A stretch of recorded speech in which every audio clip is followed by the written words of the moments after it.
Prefix suffix sheet number 1, day 4.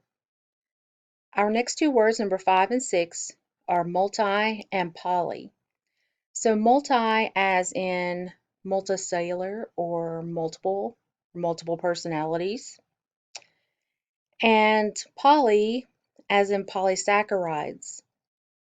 So before we had a monosaccharide, which literally means one sugar, but now we have a polysaccharide. Now, the reason I went through both of these together is that both of them mean the same thing. So if I'm a multicellular organism, which I am, um, I have several polysaccharides. I like polysaccharides. You probably do too. So multi and poly both mean many.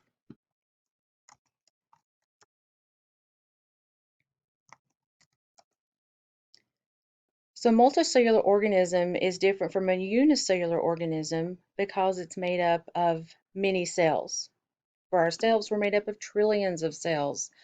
An example of a unicellular organism would be bacteria. Now, monosaccharides are single sugar molecules like glucose, and we'll see glucose is a very big deal for us. It's our main source of energy. Polysaccharides, however, the many sugar molecules, these bigger molecules, store a lot of energy. Um, a lot of those we like to eat. They're sweet tasting. So we're talking about things like starches. And so you think about some of your starchy vegetables, potatoes. We all like potatoes. Carrots might be one of your more favorite vegetables.